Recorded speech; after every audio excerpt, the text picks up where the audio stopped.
Assalamualaikum warahmatullahi wabarakatuh. Innal hamdalillah nahmaduhu wa nasta'inuhu wa nastaghfiruh wa na'udzu billahi min syururi anfusina wa min sayyiati a'malina. May yahdihillahu fala mudhillalah wa may yudlilhu fala hadiyalah. Ashhadu an la ilaha illallah wahdahu la syarikalah wa ashhadu anna Muhammadan abduhu wa rasuluhu la nabiyya ba'da. Allahumma salli ala Muhammad wa ala alihi wa ashabihi wa man ittabi'ahum bi ihsanin ila yaumiddin.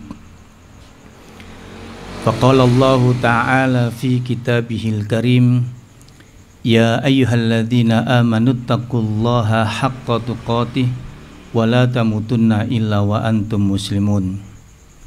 Ya ayyuhan nasu taqu rabbakumul ladzi khalaqakum min nafsin wahidah wa khalaqa minha zawjaha wa basta minhuma rijalan katsiran wa nisaa'a wattaqullaha alladzi tasaaluna bihi wal arham innallaha kana 'alaikum raqiba. Ya ayyuhalladzina amanu taqullaha wa qulu qawlan sadida yuslih lakum a'malakum wa yaghfir lakum dzunubakum faman yuti'illaha wa rasulahu faqad faza fawzan 'azima. Amma ba'du, faqala Rasulullah sallallahu alaihi wasallam, fa in asdaqal haditsi kitabullah wa khairal hadi hadi Muhammadin sallallahu alaihi wasallam wa syarrul umuri muhdatsatuha wa kullu muhdatsatin bid'ah wa kullu bid'atin dhalalah wa kullu dhalalatin finnar. Ayyuhal kiram, para jamaah, ikhwan dan akhwat, saudara-saudaraku kaum muslimin, khususnya warga Jombang yang mudah-mudahan senantiasa dirahmati dan diberkahi Allah Subhanahu wa taala. Pertama, kita sampaikan puji syukur pada Allah Subhanahu wa taala atas limpahan nikmat yang telah dan masih dianugerahkan kepada kita semuanya, sehingga alhamdulillah sampai saat ini, sampai detik ini, kita masih diberi Allah panjang umur, sehingga kita ini dipertemukan Allah Subhanahu wa taala dengan tahun 2023. Ikhwan dan akhwat, ada satu hal yang kita bisa ambil pelajaran. Kita tahu kullu nafsin dha'iqatul maut, semua yang hidup pasti mati. Apa maksudnya? Pelajaran buat kita, kenapa kita di tahun 2023 ini masih hidup, padahal mungkin ada orang yang lebih tua atau lebih muda dari kita. Ya, menurut akal kita kan sing tuwek iku mati dhisik. Ternyata ndak, yang muda banyak yang meninggal duluan. Itu pelajaran buat kita. Bisa jadi orang-orang yang di tahun 2022 saudara kita, teman kita, pasangan kita yang telah meninggal dulu, bisa jadi mereka itu sudah cukup bekal atau sangunya untuk menghadap Allah Subhanahu wa taala, sehingga mereka mengumpulkan kuota yang bisa membuka pintu rahmatnya Allah sehingga dikasih surga sama Allah.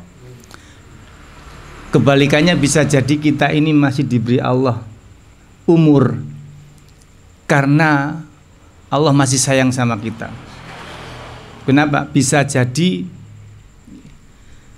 amal ibadah kita ini masih sedikit, bekal amalan kita ini belum banyak, belum cukup untuk membuka, ya, kuotanya belum cukup untuk membuka pintu surganya Allah Subhanahu wa taala.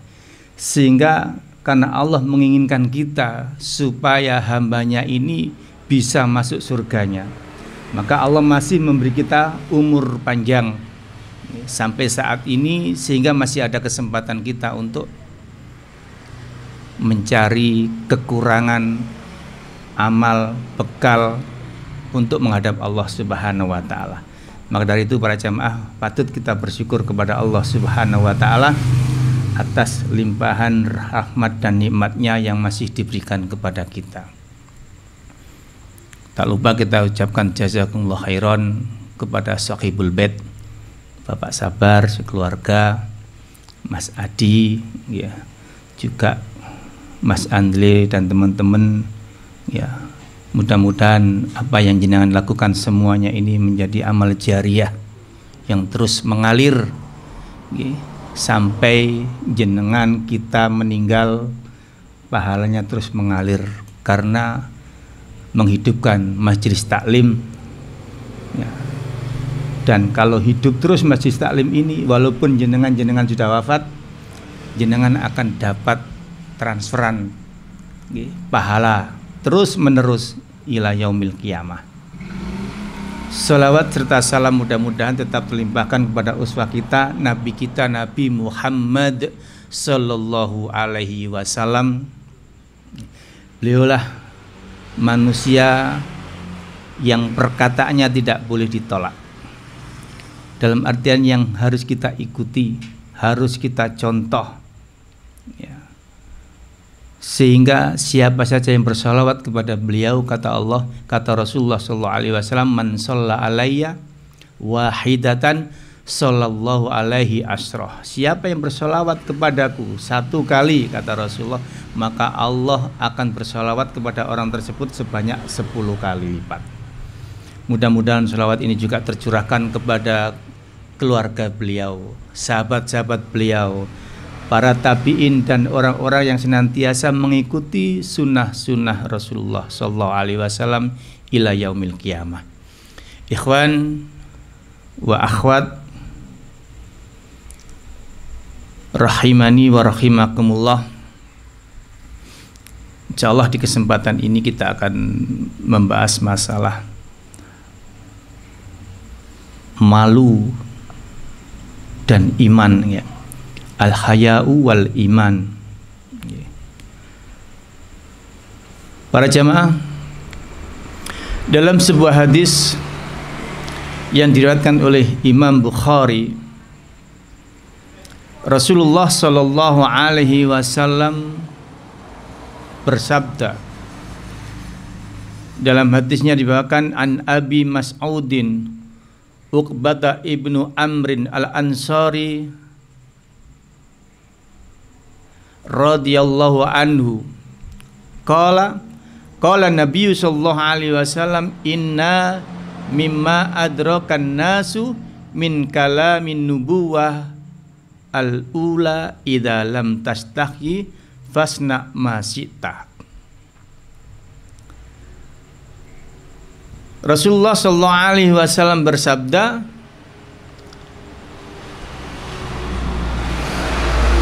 sesungguhnya mimma adraka, salah satu perkara yang telah diketahui oleh seluruh manusia, min kalamin nubuwah, dari ucapan para nabi, yang pertama adalah idza lam yastahyi, idza lam tastahyi, apabila kamu tidak punya rasa malu, fasna ma syi'ta, maka berbuatlah semaumu. Ikhwan wa akhwat yang dirahmati Allah Subhanahu wa taala, hadis ini diriwayatkan oleh Imam Bukhari. Sesungguhnya sifat malu itu adalah sifat yang telah diwariskan oleh seluruh para nabi. Di seluruh para nabi itu, mereka memberi contoh, membawa syariat untuk menjaga, sehingga mereka mewariskan sifat malu ini dari nabi satu ke nabi yang lain, sehingga sampai Nabi sallallahu alaihi wasallam supaya disampaikan kepada umatnya bahwasannya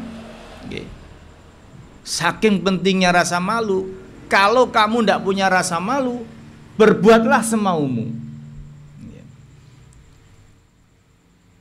Para jamaah yang dirahmati Allah Subhanahu wa taala. Kita tahu malu itu ada 4 ya.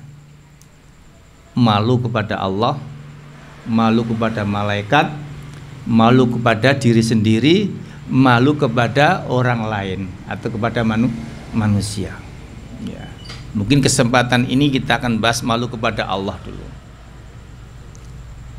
Ikhwan wa akhwat yang dirahmati Allah Subhanahu wa taala. Kita semuanya tahu ya, bahwasanya Rasulullah SAW menyatakan al-haya'u kulluhu khair. Di dalam riwayat yang lain, al-haya'u la ya'ti illa bi khair. Malu itu semuanya baik. Disebutkan juga bahwasanya sifat malu itu tidak mendatangkan sesuatu kecuali kebaikan.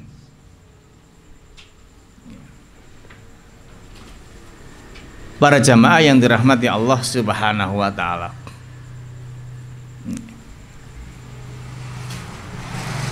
Kita selaku manusia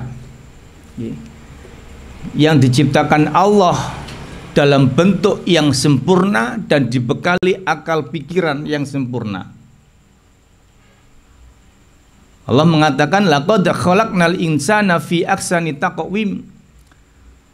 Sungguh kami telah menciptakan manusia ini sebaik-baik bentuk rupa. Paling sempurnanya ciptaan Allah itu adalah manusia. Sehingga Allah pun memberi manusia itu akal pikiran supaya bisa membedakan mana manusia, mana hewan.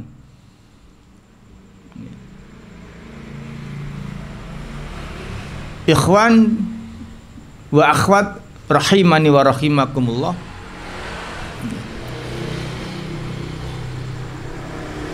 Dengan adanya akal pikiran yang diberikan Allah kepada kita supaya tidak sama dengan hewan.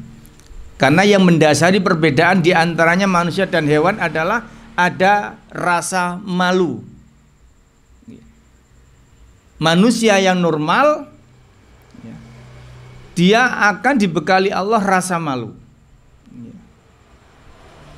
Kemudian dalam perkembangan kehidupannya dia mampu tidak menjaga rasa malu atau rasa malunya hilang dikarenakan hubud dunia, kepentingan dunia dan lain sebagainya.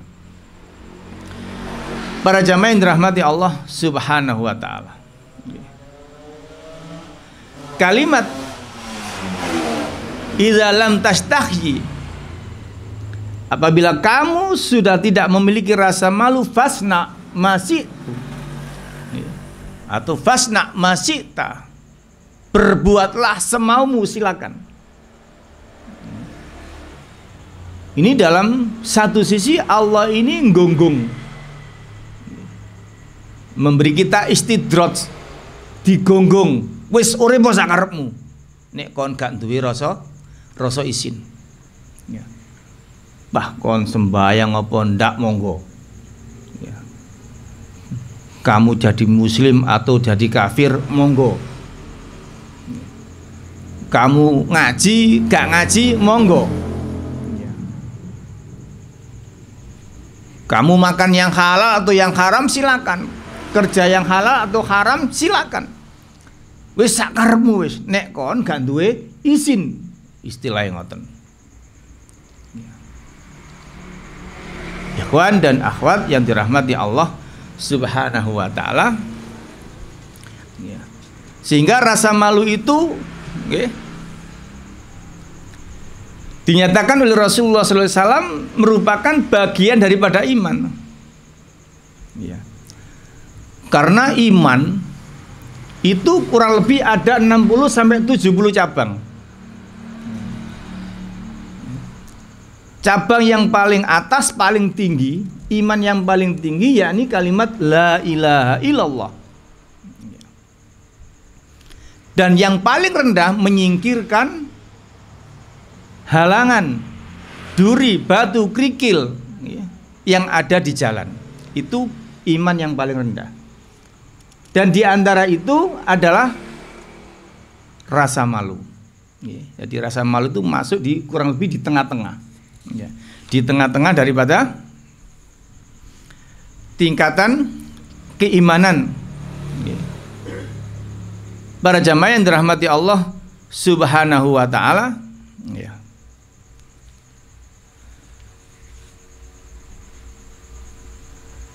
Kula mbek sampean kalau sekolah mungkin Bang ya. Kalau sekolah itu biasanya itu sing dieling-eling guru nek muridnya akeh Bang ya.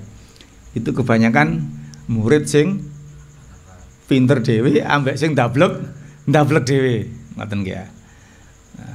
Lah untuk tengah-tengah itu ada di antara itu. Ya, sama halnya Rasulullah juga menyebutkan seperti itu. Jadi keimanan itu ada 60 cabang. Ya. Atau ada yang sampai 70 cabang.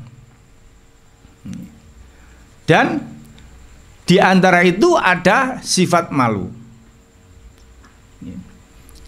Dan sifat malu itu sekali lagi la ya'ti illa bi khair. Tidak mendatangkan sesuatu kecuali kebaikan. Jadi nek sampean duwe anak kok isinan. Ya. Itu sampean sing seneng. Duwe anak isinan, sing seneng sampean. Nggih. Tapi di balik seneng itu kalau sampean harus melihat isin sing ya apa. Ya. Mergawe ana arek iku isin dijak nang masjid isin. Ya. Dijak ngaji isin, ayo ngaji yuk, isin aku. Ayo nang masjid isin aku. Lah keliru. Ya. Bukan malu yang seperti itu.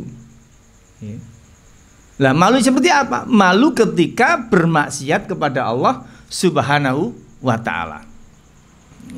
Ingat malu itu ada 4. 1 malu kepada Allah, malu kepada malaikat, malu kepada diri sendiri dan malu kepada manusia.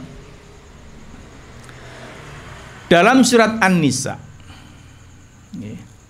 surat keempat ayat 108 Allah Subhanahu wa taala berfirman, yastakhfuna minan nasi wala yastakhfuna minallah.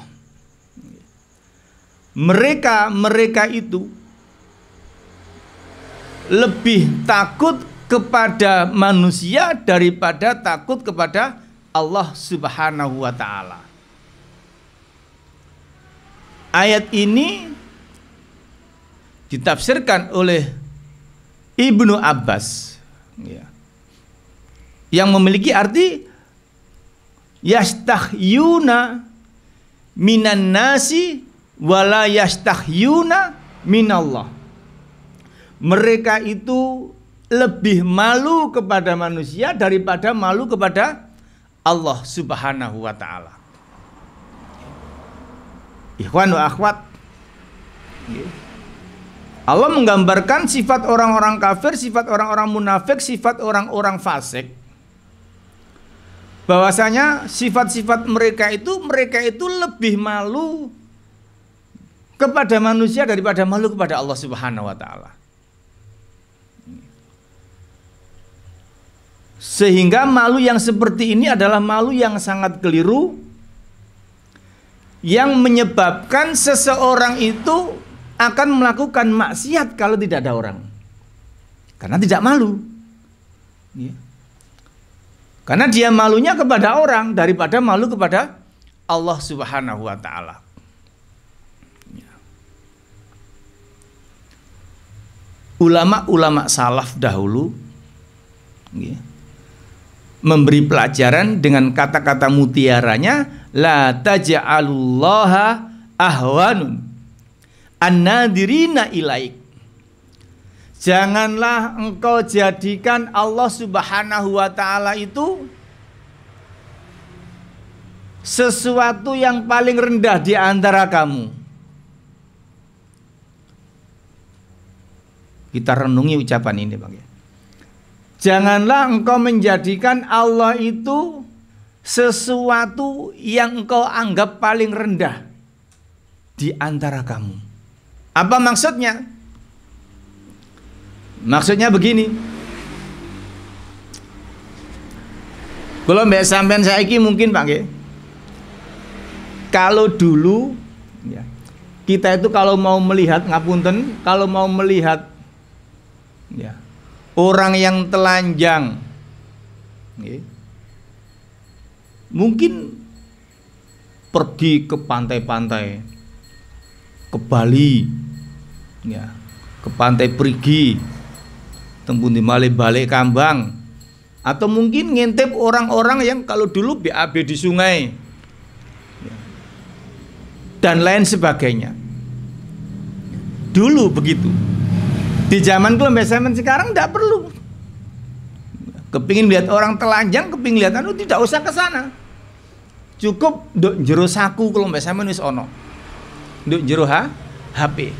Kalau di kantor, di internetnya sudah ada. Ya.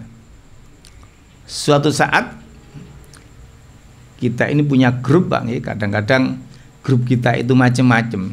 Ya, mulai grup SMP, SD maupun nggak ada grup ya, SMA, ya, atau perguruan tinggi dan lain sebagainya. Ya. Dan di dalam grup itu bermacam-macam pendidikan, bermacam-macam pemikiran, baik pendidikan agamanya dan juga bermacam-macam tingkatan imannya.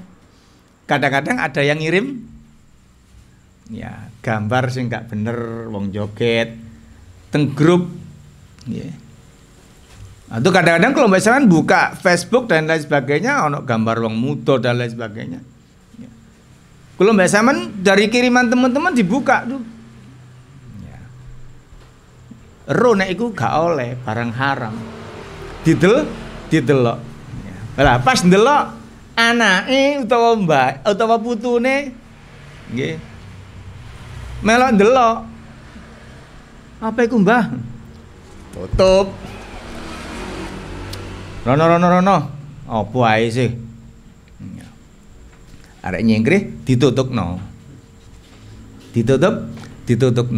ya. Ini maksud ucapan ulama salaf nggih. La taj'alullaha ahwan. Jangan kau jadikan Allah itu sesuatu yang paling rendah, ya. An-nadirina ilaik, ya. Di antara kamu. Ya. Jadi kita menganggap Allah itu lebih rendah daripada anak kecil, lebih rendah dari anak putu kita. Ya. Kita malu kepada anak, tapi nggak malu kepada Allah Subhanahu wa Ta'ala. Tidak ke orang besar, ke anak kecil. Nah, anak kecil kan sudah rendah, Pak ya. Loh, apa mana wong gede? Ya, dilok wong gede izin pantas jadi didelok arek cilik kalau mbak sampean izin. Tapi itu adalah sesuatu hal yang kalau mbak sampean termasuk bentuk meremehkan Allah Subhanahu wa Ta'ala, menganggap Allah itu rendah daripada anak kecil. Ya. Kenapa? Karena yang melihat itu tidak hanya anak kecil sampean tadi, tidak hanya putu sampean, tapi Allah juga melihat. Tapi kita malunya kepada anak kecil, tapi kepada Allah enggak malu. Ini yang banyak terjadi di antara kita semuanya. Para jamaah yang dirahmati Allah Subhanahu wa Ta'ala. Jadi dalam kehidupan kelompok sampean, ayo kelompok sampean ini meningkatkan rasa malu kelompok sampean, terutama kepada Allah Subhanahu wa Ta'ala. Banyak cerita orang-orang, para sahabat atau sahabiah yang memberi gambaran kepada kita. Ada cerita di dalam kitab-kitab Sahih, termasuk dalam kitab Imam Bukhari. Kita diberi contoh ada seorang mukminah, seorang perempuan yang kulitnya hitam, yang dia itu dinyatakan calon penghuni surga. Perempuan ini bernama Su'airah As-Sa'diyah. Di Dia berasal dari daerah Ethiopia, ya.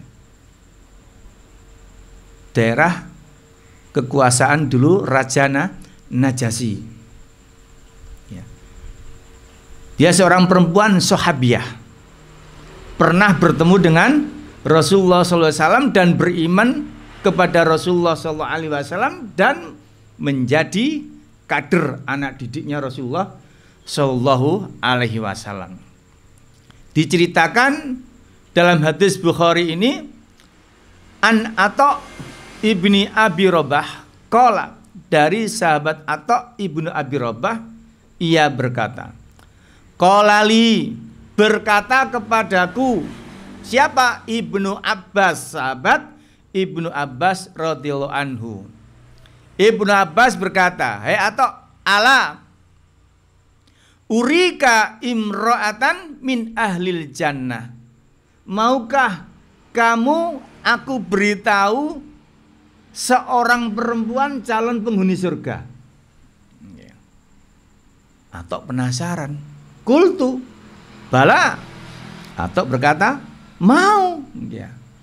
Pokoknya sahabat itu kalau diberitahu suatu kebaikan, wah dia itu sangat antusias. Mau, wahai Ibnu Abbas. Ya. Supaya apa? Supaya ditiru. Apa rahasianya kok dia menjadi calon penghuni surga padahal belum mati? Okay. Tapi sudah dinyatakan calon penghuni surga. Ibnu Abbas berkata, qala hadhihi imra'atun saudaun. Ini ceritanya seorang perempuan yang kulitnya hitam legam. Seorang perempuan yang berkulit hitam. Orang-orang daerah Ethiopia itu kan kulitnya banyak yang hitam.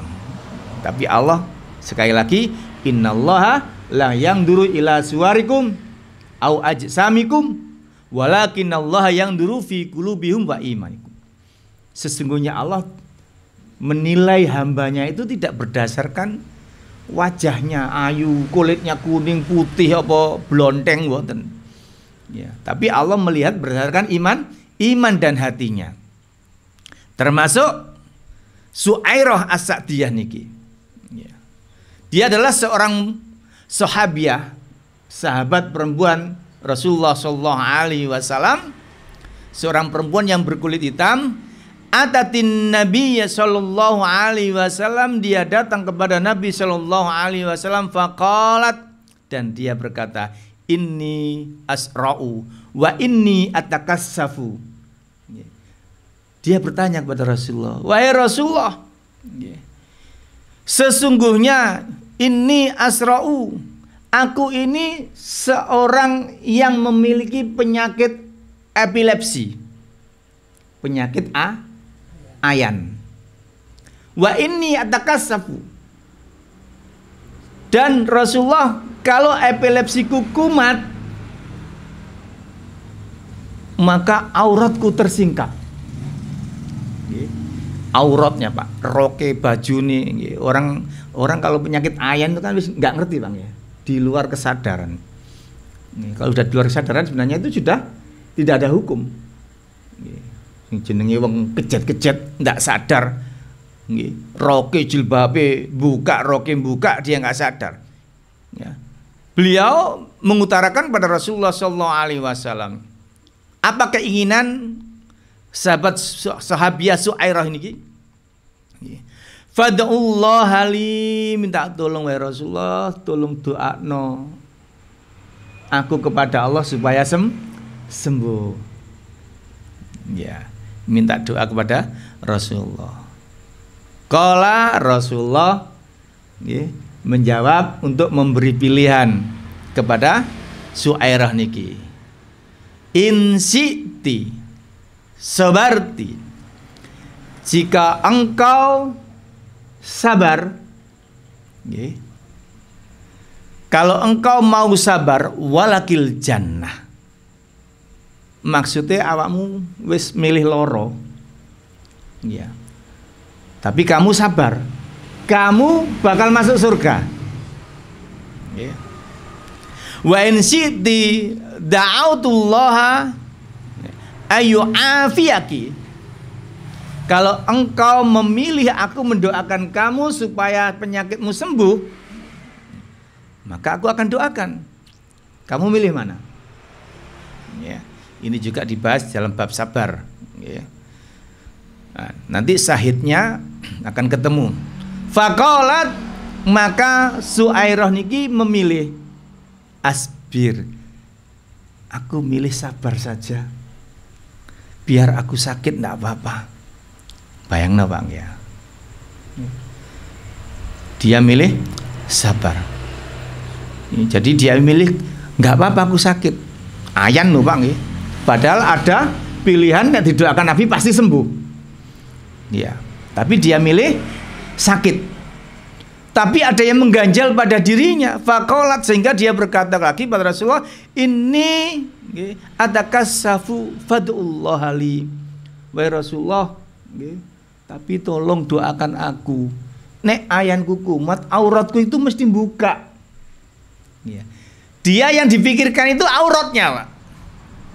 Tidak apa-apa saya sakit, tidak apa-apa saya ayan, nggak apa-apa saya epilepsi, sewaktu-waktu bisa kejet-kejet di tengah orang ramai.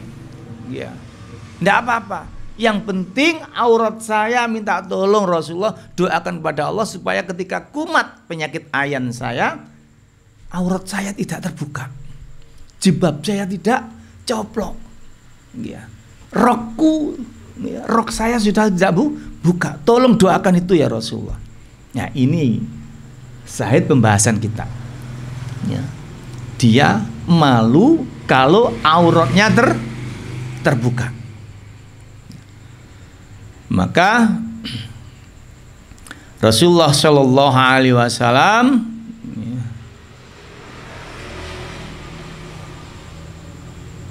beliau mendoakan ketika permintaannya,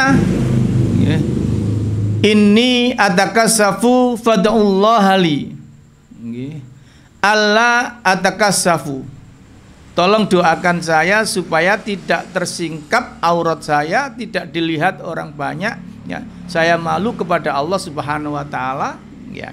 Maka Rasulullah mendoakannya. Fad'alaha, maka Rasulullah SAW mendoakan kepada Allah supaya dijaga auratnya tidak terbuka.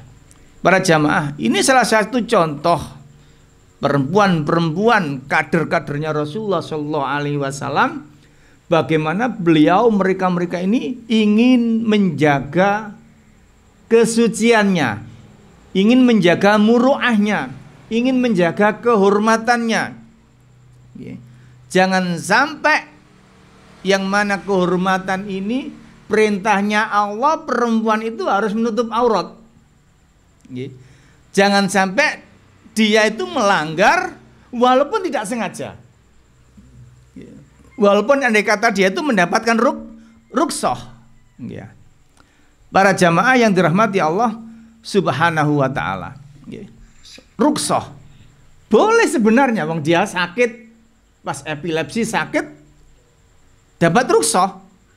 Tapi dia malu karena ada perintah Allah Subhanahu wa taala untuk seorang perempuan itu menjaga auratnya, menutup auratnya. Banyak ayat-ayat dalam Al-Quran, di antaranya surat An-Nur. Surat An-Nur, surat ke-24, ayat 31. Allah Subhanahu wa ta'ala berfirman, falyadribna bikhumrihinna ala juyubihinna. Allah mengatakan, maka hendaklah para perempuan-perempuan itu menutupi dada-dadanya dengan jilbabnya. Hendaklah orang-orang perempuan menutupi jilbabnya sampai menutupi dadanya. Dan Allah Subhanahu wa taala juga berfirman dalam surat Al-Ahzab, surat ke-33 ayat 59, ya ayyuhan nabi kulli azwajika wa banatika wa nisa'il mu'minin yudnina alaihinna min jalabibihinna. Wahai Nabi, katakanlah kepada istri-istrimu, kepada anak-anak perempuanmu, kepada orang-orang perempuan yang beriman, hendaklah mereka itu menjulurkan kain jilbabnya sampai menutupi dada-dadanya. Ini perintah-perintah, diantaranya kewajiban seorang perempuan itu harus menutupi auratnya. Para ulama berbeda pendapat sampai mana batasannya. Ya. Termasuk Imam Syafi'i rahimahullah dalam menafsirkan ayat ini. Imam Syafi'i itu ya menyatakan wajah perempuan itu termasuk aurat. Sehingga Imam Syafi'i berpendapat cadar itu wajib. Ya. Ada berpendapat sunnah, tapi mazhab Syafi'i itu keharusan karena menganggap wajah itu adalah aurat. Makanya nek ono akhwat perempuan yang pakai cadar, nah itu mazhabnya Imam Syafi'i. Ya. Nek sing ono ngaku mazhab Imam Syafi'i benci mbek cadar, ya itu Syafi'i pundi ya. Nggih. Jadi nek istri-istri jenengan itu pakai cadar itu berarti termasuk mengikuti pendapatnya Imam Syafi'i dan mazhab Syafi'i. Ya. Ikhwan dan akhwat yang dirahmati Allah. Karena ayat inilah yang namanya sahabat Syuairah tadi itu malu. Dia malu kepada Allah karena Allah memerintahkan supaya perempuan itu menjaga auratnya. Ya. Sampai dia pun sakit epilepsi, dia lebih memilih sakit tapi masuk surga. Bayangkan Pak, kula mbok sampean loro parah ya, ketemu donga sing mandi, nek didongano pasti berhasil waras. Kok milih ndi? Milih waras apa milih mlebu surga? Waras mawon. Apa maneh penyakit epilepsi itu penyakit yang bikin orang malu, Pak. Tidak hanya yang sakit yang malu, keluarganya lo izin, Pak. Ini anak ngelumpuk ngaitannya kejet-kejet, muru keluar untuk apa mboten izin. Penyakit yang memalukan. Tapi dia itu ndak apa-apa. Nggih. Dia nggak malu kepada manusia, tapi dia lebih mementingkan malu kepada Allah Subhanahu wa taala. Sing penting auratku nggak terbuka. Para jamaah yang dirahmati Allah Subhanahu wa taala. Nah, inilah salah satu kula mbek sampean kenapa harus malu kepada Allah Subhanahu wa taala. Dan malu kepada Allah Subhanahu wa taala itu harus sebenar-benar malu. Ada sebuah hadis riwayat Imam Tirmidzi dan riwayat Hakim yang menjelaskan malu kepada Allah yang sebenar-benar malu itu seperti apa sih? Rasulullah SAW menyatakan istahyu minallahi haqqal haya'i. Kata Rasulullah, malulah kalian kepada Allah Subhanahu wa taala dengan sebenar-benar malu. Rasulullah ngomong kepada sahabat, Pak. Ketika ngumpul sama sahabat-sahabat, Rasulullah menyeru, wahai para sahabat, malulah kalian kepada Allah dengan sebenar-benar malu. Ngapunten kalau mbak sampean kan biasa isin. Aku ngene isin. Iya, isin sing bener iku ya apa sih? Nah, niki dijelaskan oleh Rasulullah SAW. Malu kepada Allah yang bener itu ya apa sih? Kulna sahabat pede, ya Rasulullah. Wahai Rasulullah sallallahu alaihi wasallam, inna nastahyina walhamdulillah. Pede sahabat ketika Rasulullah, wahai sahabat-sahabat, malulah kalian kepada Allah dengan sebenar-benar malu. Dari sahabat, ya Rasulullah, kami ini orang-orang yang sudah punya rasa malu. Alhamdulillah. Ngomong begitu para sahabat. Qala, Nabi bersabda, laisa dzaka. Bukan seperti itu malu itu. Bukan seperti yang kamu yakini itu. Walakinnal istahyina. Walakinnal istihya'u minallahi hakul hayai. Akan tetapi malu kepada Allah Subhanahu wa taala itu adalah antahfadil ra'si. Hendaklah kamu, satu, malu kepada Allah itu adalah hendaklah kamu menjaga kepalamu. Wa ma wa'a, dan apa-apa yang ada di dalam kepala. Malu kepada Allah adalah menjaga kepalamu dan apa-apa yang ada di kepala. Yang ada di kepala itu kenapa, Pak? Dalam mata, telinga, mulut, ya, otak. Maksudnya apa? Maksudnya apa, Pak? Jadi orang malu kepada Allah itu dia akan betul-betul menjaga matanya, sehingga matanya nggak liar. Matanya tidak melihat hal-hal yang diharamkan oleh Allah Subhanahu wa ta'ala. Begitu juga telinganya, tidak mendengarkan hal-hal yang diharamkan oleh Allah Subhanahu wa ta'ala. Begitu juga lisannya, tidak mengucapkan sesuatu yang tidak diridhoi Allah Subhanahu wa ta'ala, menyakiti orang, ya, ngomong ngalor ngidul, karena jelundrungi, ya, bicara rofas, bohong, menyakiti perasaan istrinya, anaknya, pasangannya, orang tuanya dengan lisannya. Ya. Jadi orang yang menjaga, orang yang bertakwa kepada Allah SWT, diantaranya adalah apa? Menjaga kepala dan apa yang ada di kepalanya.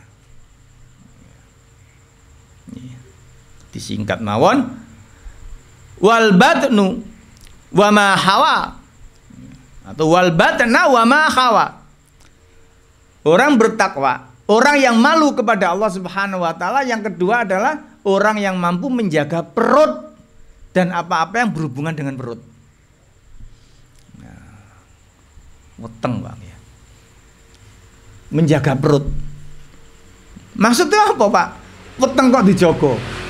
Jangan sampai perut ini dimasuki hal-hal yang haram, makanan yang haram, rezeki yang haram masuk dalam perut. Ya. Dan juga memasuki barang-barang yang tidak baik. Halal tapi nggak thayyibah. Dalam artian dia berhati-hati betul, jangan sampai yang dimasukkan ke perut itu sesuatu yang membuat Allah murka. Ya. Dan kita tahu al-batnu baitud da'i. Perut itu gudangnya penyakit. Ya. Perut itu gudangnya penyakit. Ya. Makanya kalau Mbak Semen sering-sering digangguan sering-sering dikongkon poso, ya, karena dengan berpuasa itu akan menjadi sehat, ya. Akan mengeluarkan antibiotik untuk menghilangkan, ya, mikroba atau virus-virus yang ada di dalam perut. Jadi orang yang mampu antahfadho tadi, ya, pertama menjaga kepala dan apa yang ada di kepala, termasuk pikirannya ngeres dan lain sebagainya. Ya. Kemudian orang yang menjaga perut dan berhubungan dengan perut. Ya. Kemudian yang ketiga, orang yang malu kepada Allah, betul-betul malu, ya, adalah walitadkurul mauta wal bala. Dan orang-orang yang selalu ingat mati dan ingat yang menghancurkan. Jadi orang-orang yang malu kepada Allah itu adalah orang-orang yang senantiasa ingat mati, Pak. Wong nek eling mati ku, Pak, nggih, masyaallah, uripe bakal lurus. Makanya dalam riwayat Imam Tirmidzi, Rasulullah Shallallahu Alaihi Wasallam memberi ciri khas orang cerdas. Al-kayyisu man dana nafsah wa amila lima ba'dal maut. Orang yang cerdas versinya Rasulullah adalah orang yang mandana nafsah, orang yang mau melihat pribadinya, melihat ya, kehidupannya, melihat dirinya,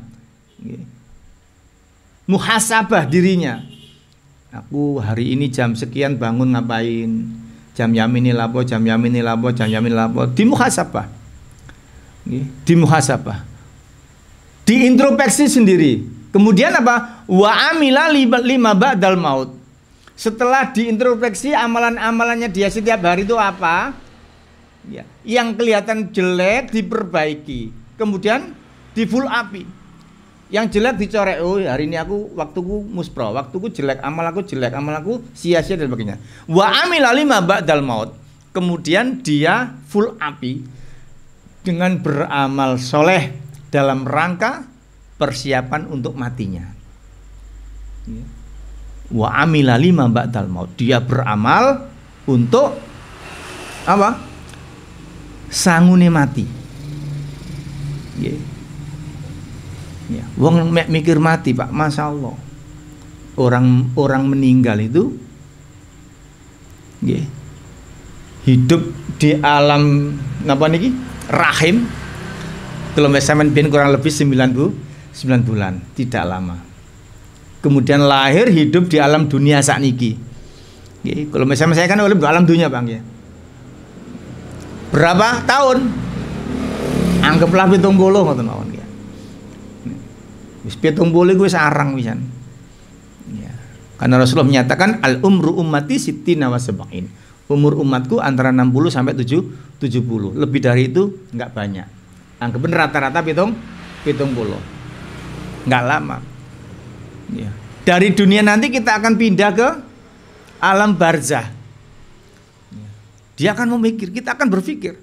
Orang mengingat mati. Di alam barzah berapa tahun? Nabi Adam sampai sekarang masih di alam barzah. Berapa ribu tahun? Bahkan jutaan tahun masih hidup di alam barzah. Nanti kita hidup di alam maksar. Di alam maksar kurang lebih kita itu berdiri di sana 40 sampai 50 tahun. Berdiri menanti sidang. Antri, Pak. Matahari diciptakan Allah beberapa mil dari kepala. Beberapa mil. Sedangkan satu harinya sana sampai dengan 1000 hari di dunia. Kuat aku kalau misalnya mengatek. Hidup di akhirat. Jadi orang yang malu kepada Allah itu dia akan selalu ingat mati. Sehingga dia persiapan untuk mempersiapkan diri ketika mati. Ya. Karena di dunia mati kita akan pindah di alam, di sana hidup. Ya. Belum nanti hidup di alam terakhir akhirat, kalau tidak surga ya neraka. Itu selama-lamanya. Sehingga kelompok semen dibutuhkan persiapan. Ya, makanya mungkin awal-awal atau sebelum tahun baru itu kelompok sampean banyak mendapat nasihat dari para ustadz ya, dalam surat Al-Hasr ayat ke-18 itu ya ayyuhalladzina amanu taqullaha wal tangdur nafsum ma qaddamat lighad. Hei orang-orang beriman, takutlah kamu kepada Allah. Wal tangdur nafsum ma qaddamat lighad, dan lihatlah dirimu masing-masing kira-kira kamu sudah punya bekal enggak untuk menghadapi hari esok, menghadapi hari kiamat, menghadapi hari kematianmu, punya bekal belum? Ayat ini 1400 tahun yang lalu sudah ada. Sebelum Kulombek Samen lahir, sebelum Mbah Kulombek Samen lahir, ayat ini sudah ada. Mengingatkan terus tiada henti. Makanya saya meniling-iling surat Al-Hasr nih. Ya, diingat-ingat. Kita diingatkan Allah wal tangdur nafsum ma qaddamat lighad. Bekal apa yang telah engkau siapkan untuk menghadapi hari kiamat, menghadapi hari kematianmu. Kulombek Samen dielingkan terus. Sehingga kelompok sampean jangan menghadap Allah kecuali kelompok sampean sudah siap. Kecuali sudah siap. Ngapunten. Jenengan ada yang belum haji? Ada yang belum haji?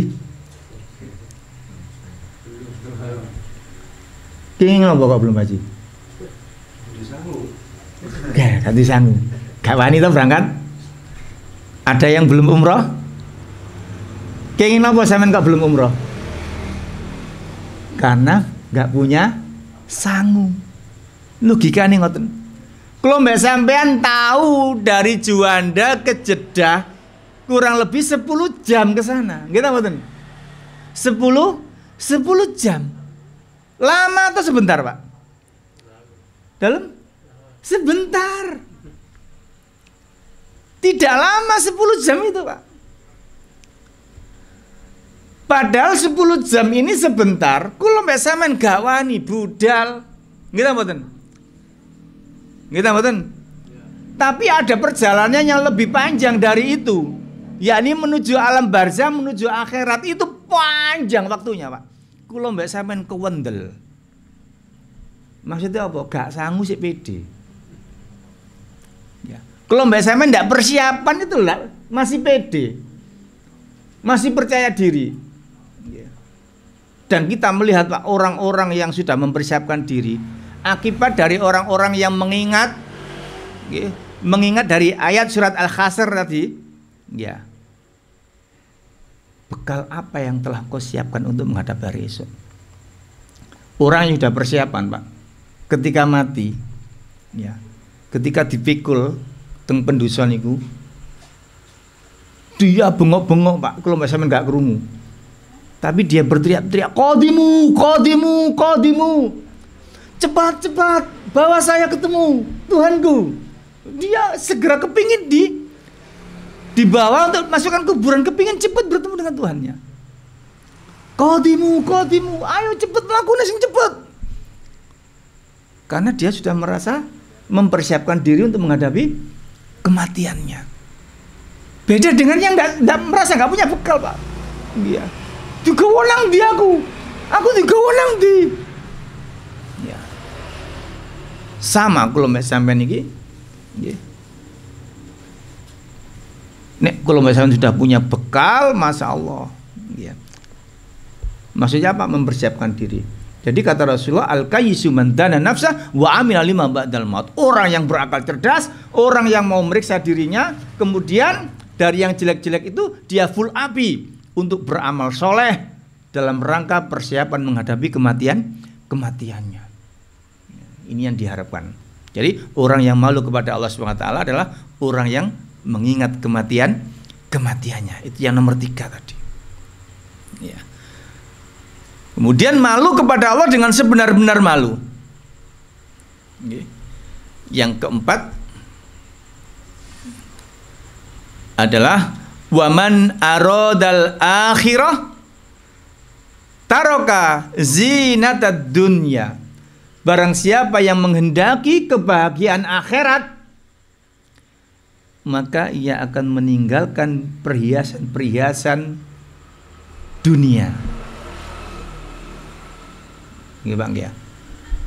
Barang siapa yang menghendaki kehidupan akhirat, dia akan menghindari perhiasan-perhiasan yang menghiasi dunia. Maksudnya dia itu terhadap dunia zuhud. Nek wong zuhud itu enggak mek pinek, Pak. Malu kepada Allah. Nek duduk hae ya duduk hae. Ya. Kerja ya kerja sesuai dengan waktunya. Wayahe ngaji-ngaji, wayahe ibadah-ibadah. Wayahe golek duit. Sehingga orang seperti ini malu kepada Allah, dia akan menghindari yang namanya korupsi.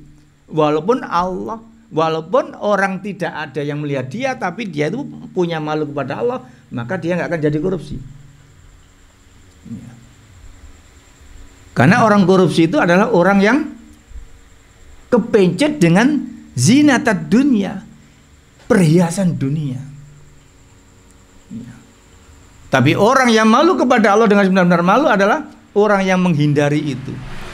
Bukan berarti kalau misalnya tidak boleh punya barang-barang mewah, boleh. Tapi lakukanlah sesuai dengan apa yang telah digarisbawahi oleh agama. Cek iku lho mbek sampean niku gak ubud dunia. Mergawe wong nek wis ubud dunia, dia pasti wakarohiyatul maut, pasti wedi mati. Ya, makanya kalau mbak sampean nek ditakoni pun siap mati dereng. Ya. Nggih mboten? Pun siap Pak mati dereng. Rata-rata napa? Rata-rata kalau mbak sampean siji gorong duwe sangu. Kebawian ngono iku gorong duwe sangu niku. Nomor lorone sik seneng dunya. Ya, engko nek aku mati ya apa bojoku sik enom. Ya, engko nek aku mati ya apa anak-anakku sik butuh biaya. Engko nek aku mati ya apa omahku gorong lunas, mobilku gorong lewat niku. Orang ubud dunia itu seperti itu. Makanya orang yang malu kepada Allah, dia benar-benar apa? Meninggalkan yang namanya kehidupan dunia. Ya. Dia tidak ingin bermewah-mewahan. Ya. Dia akan sekedarnya. Karena dia tahu akhirat itu lebih kekal. Ya. Akhirat itu lebih menjanjikan. Ya. Para jamaah yang dirahmati Allah Subhanahu wa taala, faman fa'ala dzalika, sapa sing ngamalo papat iki mau, ya. Yang 4 tadi, nggih. Napa nomor 1 napa? Dalam menjaga kepala antahfadho ra'sa. Dia menjaga kepalanya wa mawa'a, dan menjaga mata, mulut, telinga, pikirannya. Ya. Yang kedua, dia menjaga perutnya dan apa-apa yang berhubungan dengan perut. Ya. Yang ketiga, dia apa? Senantiasa mengingat kematian. Ingat mati dan mengingat yang menghancurkan. Ya. Yang keempat, apa? Dia kepingin kehidupan akhirat. Ya. Mengin kehidupan akhirat dan tidak kepencut dengan perhiasan dunia. Wa man fa'ala dzalika, sapa wong sing nglakoni papat iki mau, iya, faqad istahya minallahi haqqal haya. Sungguh dia telah malu kepada Allah Subhanahu wa taala dengan malu sebenar-benar malu. Ikhwan wa akhwat rahimani wa rahimakumullah. Kula mbak sampean hidup di zaman sekarang, banyak orang yang tidak punya rasa malu. Banyak orang yang tidak punya rasa malu. Apa mana hidup di zaman Android, di zaman IT. Di zaman IT ini banyak orang memanfaatkan betul-betul, seperti pepatah Arab, kul ala zamzam. Katakanlah, nek kamu kepingin terkenal, ya, maka fatu rob, kencingilah air zam-zam, sumur zam-zam. Niki pepatah Arab. Ya. Pepatah Arab biyen niku kamu, nek awakmu kepingin terkenal, nyeleneo. Ya. Maksudnya kencing ono sumur zam-zam. Ya. Masalah wong nek nguyu sumur zam-zam, Pak, akan cepat terkenal. Ya. Dan ini banyak terjadi sekarang. Banyak orang kepingin nyeleneh. Makanya ono TikTok, enggak ya? Nek teng TikTok itu kan sampean kepingin rada aneh titik tanpa rasa malu, nggih ya. Adus, mbek joget di TikTok. Nggih. Wis sembarang kali pokoke buka aurat, nggih, bermaksiat dilebokno TikTok. Cek didelok wong akeh. Mergo apa? Hal-hal sing ngoten niku kan didelok mata seger, Pak. Ya, dilihat mata itu enak. Ya, sehingga banyak menggoda imannya seseorang. Ya, banyak orang tidak punya rasa malu, ya, dia sebarkan melalui TikTok, melalui YouTube dan lain sebagainya. Wong kaya ngene iki wis gak isin mbak menungso, gak isin mbak Gusti Allah. Ya. Para jamaah yang dirahmati Allah Subhanahu wa taala, satu hadis lagi,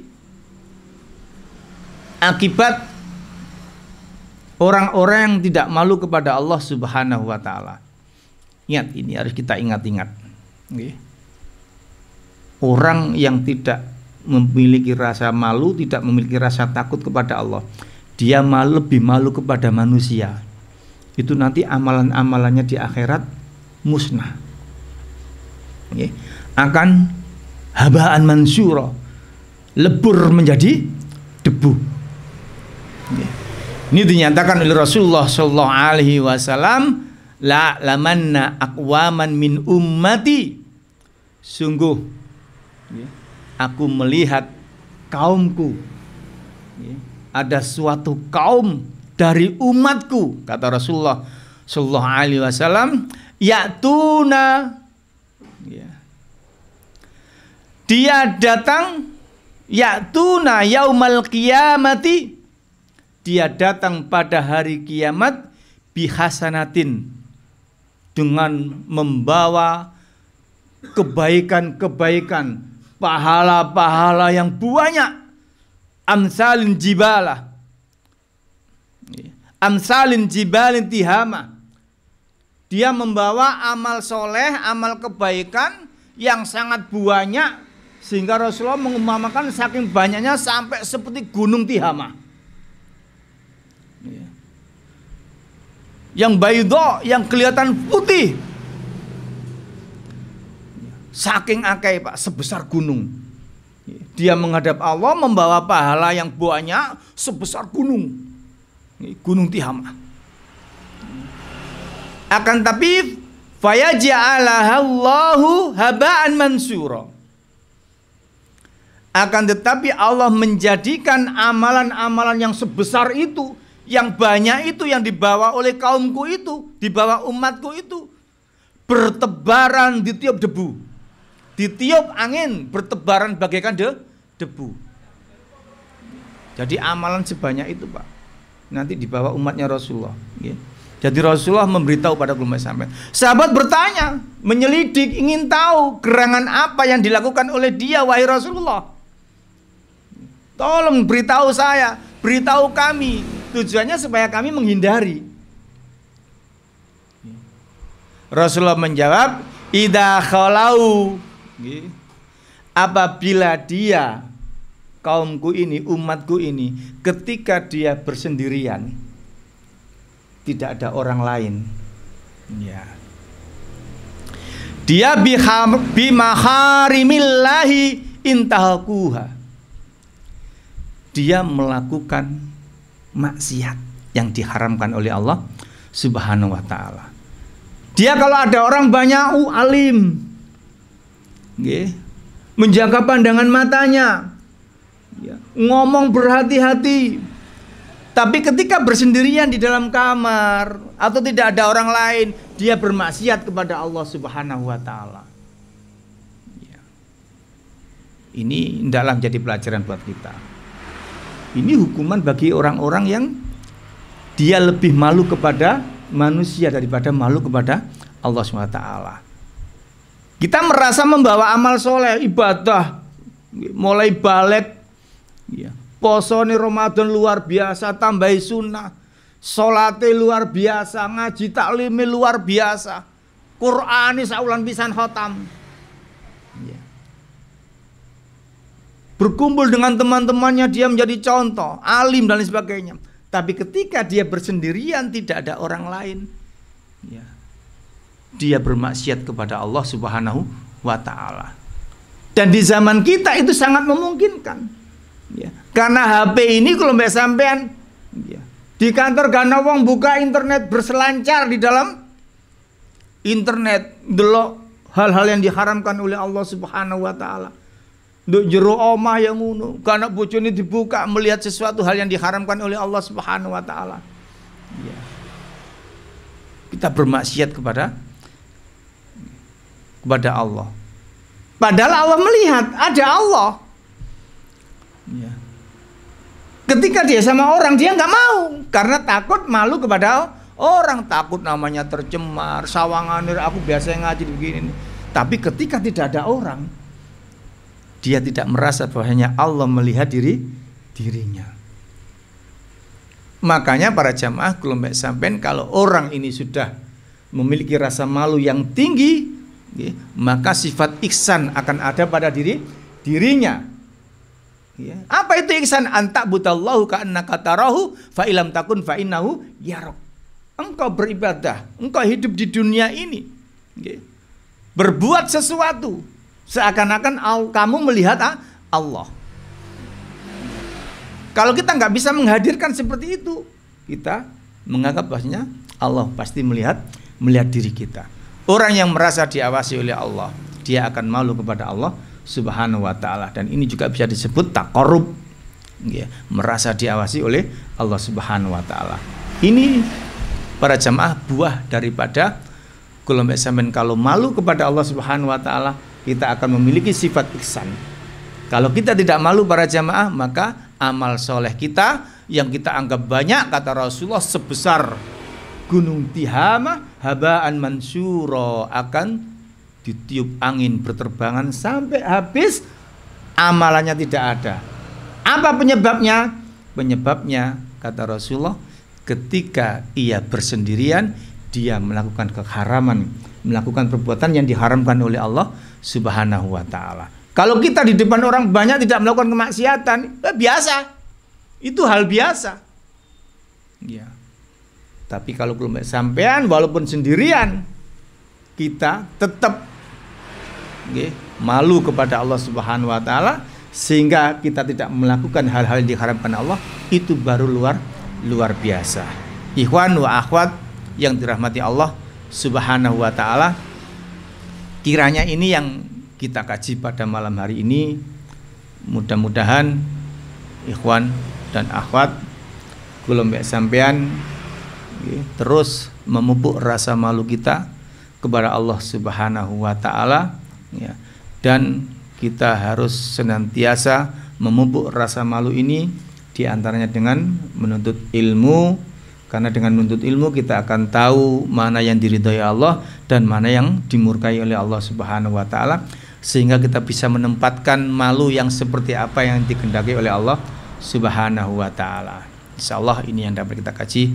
Mudah-mudahan keluarga sampean semuanya terus dirahmati oleh Allah dengan menghadirkan dalam jiwa dan hati kita sifat malu kepada Allah Subhanahu wa ta'ala. Ada yang ditanyakan?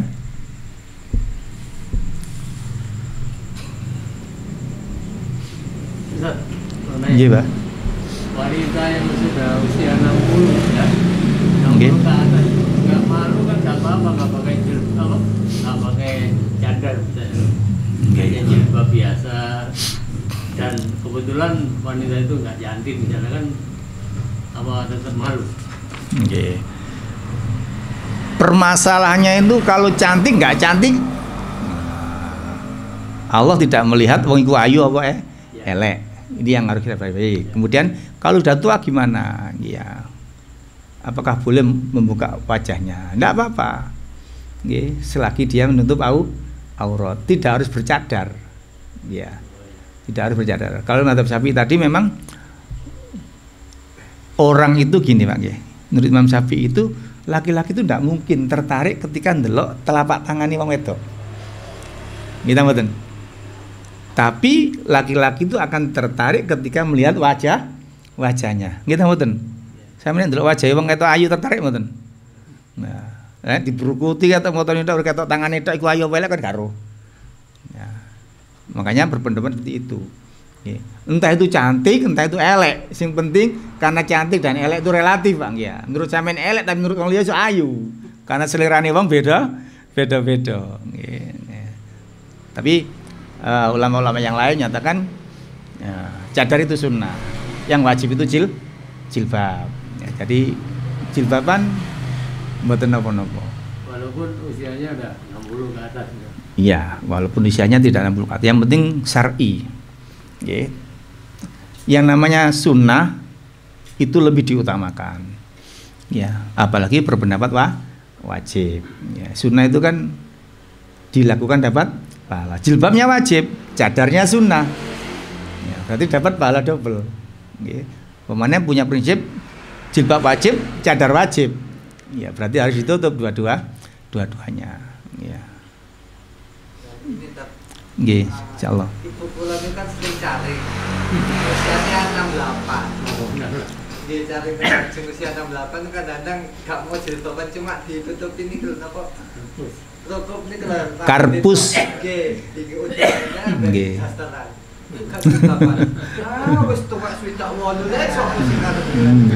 Mon nasihati ambek ibu ndak tega gitu. Nggih, yuk ditungakaken mawon, ya, ditungakaken mawon. Mudah-mudahan ibu nggih dikasih daya oleh Allah tetap menjaga auratnya walaupun sampai usia tua. Ya. Ditungakaken mawon. Ya. Gak usah delokno. Nggih, ditungakaken mawon, nggih. Mergo kadang-kadang ana wong iki senengane wong tuwek ngian. Iya. Nah, ana wong selera tuwek. Maksudnya puber keempat ini ya. Insyaallah ngoten nggih. Ikhwan dan akhwat, insyaallah ini yang dapat kita kaji pada malam hari ini. Mudah-mudahan kita semuanya wabil khususon sahibul bait yang bertempatan rumah ini Bapak Sabar dan keluarganya ya, senantiasa dirahmati dan diberkahi Allah SWT, dan mudah-mudahan kita semuanya juga senantiasa diberi Allah kesehatan dan diberi Allah keberkahan dalam kehidupan. Kita tutup dengan kafaratul majlis. Subhanakallahumma wa bihamdika asyhadu alla ilaha illa anta astaghfiruka wa atubu ilaik. Wallahu a'lam bishawab. Assalamualaikum warahmatullahi wabarakatuh.